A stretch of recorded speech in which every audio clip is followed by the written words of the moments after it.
আজ আমার ছোট বোনের বিয়ে।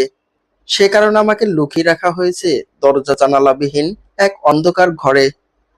কারণ আমি যে অবিবাহিত ধর্ষিতা। ওরা প্রথম থেকেই আমার পরিচয় ছেলে পক্ষকে চেপে গেছে। বোনের শ্বশুর পক্ষকে বলা হয়েছে আমরা এক ভাই এক বোন। আর একটা বোন ছিল যে ছোট্টবেলায় পানিতে ডুবে মারা গেছে। মায়ের মুখে গল্প শুনেছি 3 বছর বয়সে একবার ভরা বর্ষায় আমি পানিতে ডুবে গিয়েছিলাম। তখন প্রায় মরতে মরতে বেঁচে গিয়েছি। এখন মনে হচ্ছে তখন মরে গেলেই হয়তো ভালো হতো। আজ আর এমনই করে নিজের অস্তিত্ব লুকিয়ে রাখার জন্য আমাকে অন্ধকার ঘরে নিজের অস্তিত্ব ও উপস্থিতি লুকিয়ে রাখতে হতো না। আজ বোনের বিয়ে হয়ে গেলে সে শ্বশুর বাড়ি চলে যাবে। শ্বশুর বাড়িও বেশ দূরে, আমাদের বাড়ি থেকে প্রায় 70 কিলোমিটারের দূরত্ব। তখন আর সহজে কেউ আসবে না। বোনের বড় সরকারি চাকরিজীবী, খুব একটা সময় পাবে না শ্বশুর বাড়ি এসে বেড়ানোর জন্য। তাই সবার কাছে আমার পরিচয় অজানাই থেকে যাবে। আর পরবর্তীতে কোনোভাবে জেনে গেলেও কোনো অসুবিধা নেই।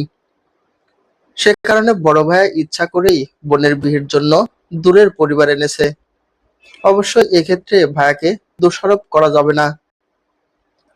আমরা বাপ মা মরা দুই বোনের জন্য ভাইয়া যা করেছে সেটা রীতিমতো প্রশংসা পাওয়ার মতো। আজ পর্যন্ত বড় ভাইয়া বিয়েটা পর্যন্ত করেনি, অথচ সামর্থ্য থাকা সত্ত্বেও নিজের পছন্দের মেয়েটাকে বউ করে ঘরে তোলেনি। মেয়েটার বিয়ে হয়ে গেল অন্য জায়গায়। ভাইয়া আজও গভীর রাতে বালিশে মুখ চেপে কান্না করেন। আমি হচ্ছি এই সংসারের নীরব দর্শক, অনেক কিছু দেখেও চুপ করে থাকি। আমি তানিয়া, বয়স 25। পড়াশোনা বেশি করা হয়নি। গ্রামের মক্তব থেকে কোরআন পড়েছি, নামাজ শিখেছি। আর গ্রামের একমাত্র বেসরকারি প্রাথমিক বিদ্যালয় থেকে পঞ্চম শ্রেণী পাশ করে ষষ্ঠ শ্রেণীতে উঠবো তখনই ঘটে গেল আমার জীবনের বিভীষিকাময় সেই মুহূর্ত। তখন মা জীবিত ছিলেন, তবে অসুস্থ। জন্ম থেকেই দেখে আসছি মায়ের শ্বাসকষ্ট।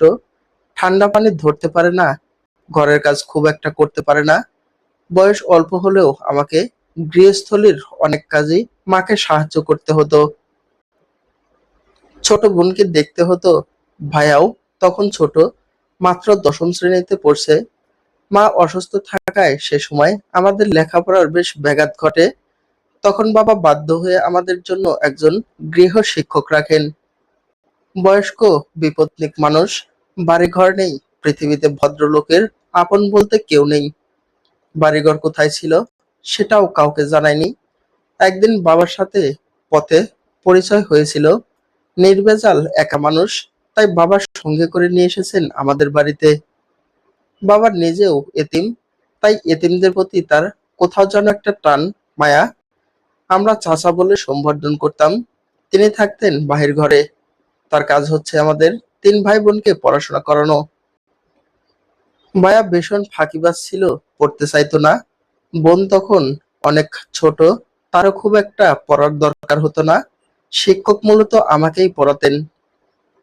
মায়ের অসুস্থতার কারণে আমি স্কুলে যেতে পারতাম না, তাই সময় পেলেই মা আমাকে স্যারের কাছে পড়তে পাঠাতেন। 11 বছরের কিশোরী আমি।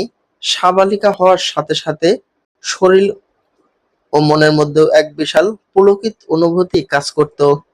খুব সহজে মুগ্ধ হতাম বিপরীত লিঙ্গের মানুষের প্রতি। তখন আমার জগৎটা এতটাই ছোট ছিল যে আমার জীবনে পুরুষ বলতে সেই একজনই, আমাদের গৃহ শিক্ষক বাতেন চাচা। স্যার আমাকে অঙ্ক বোঝাতেন আর আমি মুগ্ধ হয়ে স্যারের মুখের দিকে তাকিয়ে থাকতাম। মুগ্ধতা আমরা এতটাই ছড়িয়ে পড়েছে স্যারের প্রতি যে আমি কারণ ছাড়া অকারণেও তার পিছে পিছে ঘুরঘুর করতাম। বাবা ছিলেন মুদি দোকানদার।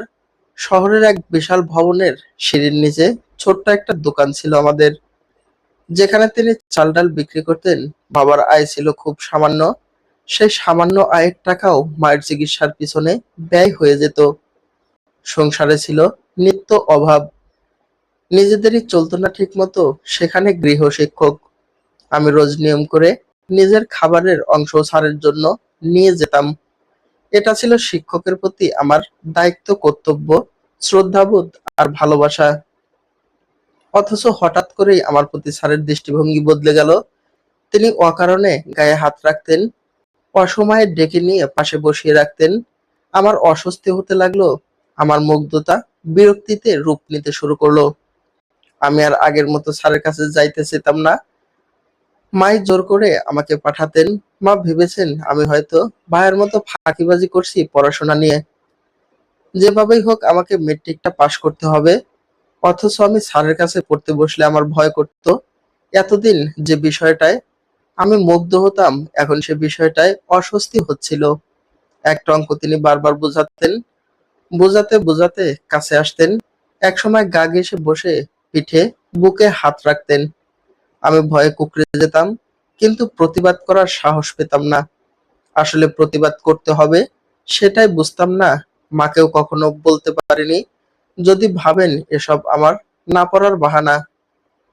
একদিন দুপুরের পর মা আমাকে ছোট্ট বোন সহ স্যারের কাছে পড়তে পাঠালেন। বোন সাথে থাকায় আমার সাহস হলো, যদিও সেদিনও আমি ইচ্ছের বিরুদ্ধেই গিয়েছি। আমাদেরকে দেখে স্যার ভীষণ খুশি হলেন, মনে হচ্ছিল আমার জন্য তিনি অপেক্ষা করে বসেছিলেন। তিনি ওইদিন আমাদেরকে না পড়িয়ে অনেক গল্প করলেন। বোন আর আমাকে চিপস, চকলেট, জুস খেতে দিলেন।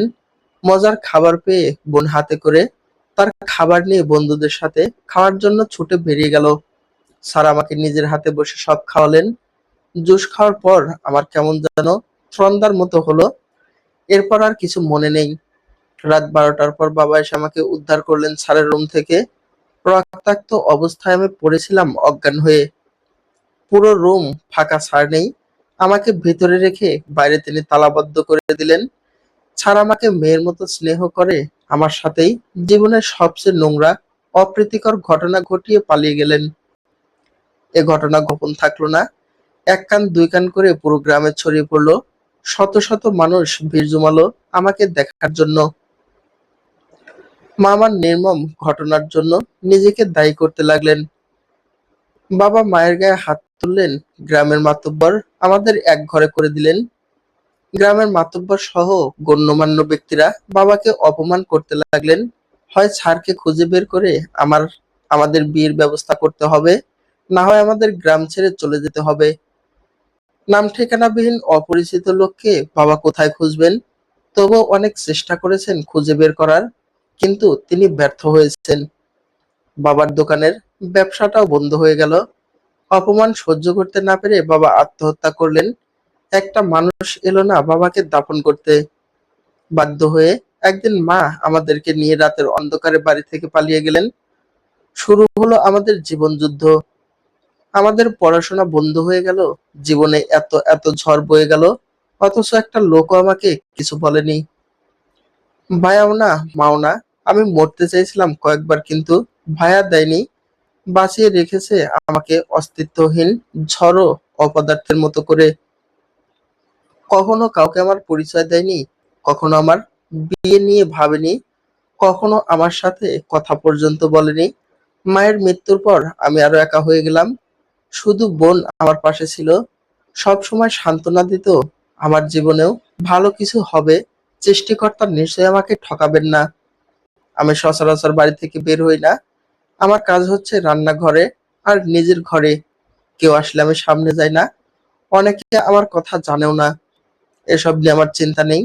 আমি মৃত্যুর জন্য প্রহর গুনছি। যত দুশ্চিন্তা বোনকে নিয়ে। সে অনার্স দ্বিতীয় বর্ষে পড়ে। তার একটা ছেলেকে পছন্দ, অথচ সে ভাইয়াকে বলার সাহস পাচ্ছে না। ভাইয়া ওর জন্য বিয়ে ঠিক করেছেন, অথচ সে এই বিয়ে করতে চাচ্ছেন না। আমি তাকে আশ্বস্ত করেছি কিছু একটা শেষ মুহূর্তে তার জন্য করব বলে। অথচ যার জীবনে কোনো আলো নেই, যাকে অন্ধকার ঘরে বন্দি হয়ে থাকতে হয়, সে অন্যের জন্য কিভাবে কিছু করবে? হঠাৎ দরজায় তালা খোলার শব্দে আমার ধ্যান ভাঙলো। হুড়মুড় করে ঘরে ঢুকলো আমার ছোট বোন মুন্নিয়া আর ইমন। ইমন হচ্ছে মুনিয়ার পছন্দের সেই ছেলে, যাকে ছাড়া মুনিয়া অন্য কাউকে বিয়ে করতে চায় না। মুনিয়া আমার দিকে একটা শপিং ব্যাগ এগিয়ে দিয়ে বলল, বাবু তাড়াতাড়ি রেডি হয়ে নাও, নিচে যেতে হবে, আজ তোমারও বিয়ে হবে। ওর কথা শুনে আমার যেন বিস্ময়ে ঘোর কাটছে না। আমি অবাক হয়ে জানতে চাইলাম, কিসের বিয়ে, কার বিয়ে? আমাদের বিয়ে, তোমার বিয়ে, আমার বিয়ে। তুমি কি করে ভাবলে তোমাকে একা রেখে আমি স্বার্থপরের মতো বউ সাজবো? আমি কিছুই বুঝতে পারলাম না মুনিয়া কি বুঝিয়েছেন। তবুও তার তাড়া দেখে আমি যন্ত্রচালিত রোবটের মতো তার আনা বিয়ের শাড়ি পরে তার পিছু নিলাম। একই বিয়ের আসরে আমাদের দুই বোনের বিয়ে হয়ে গেল। কার সাথে বিয়ে হলো পাত্রকে আমি কিছুই জানি না। শুধু জানি আমার মরা গাছে পাতা গজিয়েছে, ফুল ফুটেছে, পাখি ডেকেছে। পরে জানতে পেরেছি ভাইয়া মুনিয়ার জন্য যে পাত্র এনেছে তার সাথেই মূলত আমার বিয়ে হয়েছে। এসব ছিল মুনিয়া আর ইমনের প্ল্যান। ওরা দুজনে পরিষ্কার পরিকল্পনায় করে এত সব আয়োজন করেছে। পাত্র হচ্ছে ইমনের খালাতো ভাই। সে আমার সম্পর্কে সব জেনেই বিয়েতে রাজি হয়েছে। ভাইয়াকে বলার সাহস পায়নি, তাই নাটকটা এভাবে সাজিয়েছে। তারা মূলত আমাকে সারপ্রাইজ দিতে চেয়েছে। বিয়ে কার সাথে কিভাবে হয়েছে এসব নিয়ে আমার মাথা ব্যথা নেই। সবচেয়ে বড় কথা হচ্ছে দর্শিতার অপবাদ মাথায় নিয়ে বড় হওয়া আমারও বিয়ে হয়েছে। আমাকেও স্ত্রী হিসেবে কেউ গ্রহণ করেছে। আমিও দিনের আলোয় সবার সম্মুখে চোখ তুলে তাকাতে পারছি, মুখ খুলে কথা বলতে পারছি। অতঃপর বিয়ে লেখা কামরুন নাহার মিশু।